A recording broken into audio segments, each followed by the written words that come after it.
Hello, today is the anniversary of the death in 1863 of Jacob Grimm. Grimm's fairy tales, a collection of stories gathered from all over Europe, which have a moral twist to them. And there's one a bit about a cat and a mouse, creatures which don't normally get on, but this particular couple decided to set up home together. And also, in order to be ready for any emergency, they get a pot of fat which they hide in a church so that they can get at it should they need it. One day the cat says, I've got to go to a christening, and off he goes, but instead of going to a christening he takes the top layer off the fat and then has a good meal. When he gets home, the mouse says, what was the name of the kitten that was christened? And the cat says, Top Off.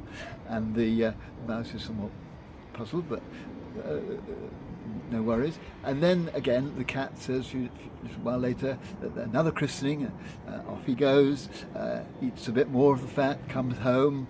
What was the name of this kitten? Half Gone, says the cat.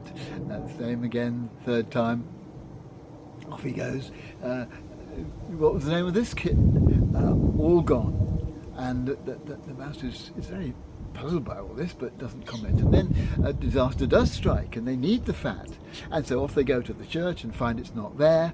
And the mouse begins to twig what Top Off and Half Gone and All Gone were actually referring to, and he's just about to challenge the cat on this, and the cat says, "Don't say any more," but he does go on and gets eaten up.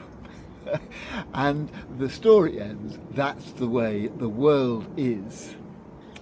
And it's a very pessimistic view of the way the world is.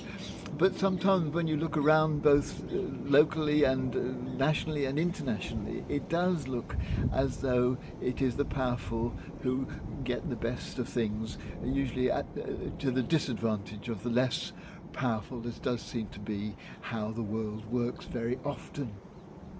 This weekend sees in the United Nations building in New York a meeting called the Summit of the Future. World leaders are going to be gathering to work out how to create a more secure future.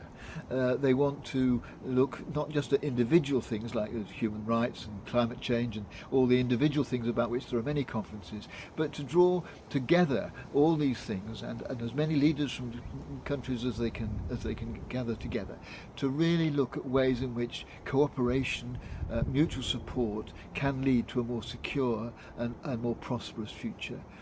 I just today, while being realistic about the nature of human beings and about our tendency to use power to dominate, I want to pray for and hope for the best out of that summit of the future, because it's only ultimately going to be when human beings and their leaders really get together and decide to cooperate that we shall have a really happy, really prosperous world.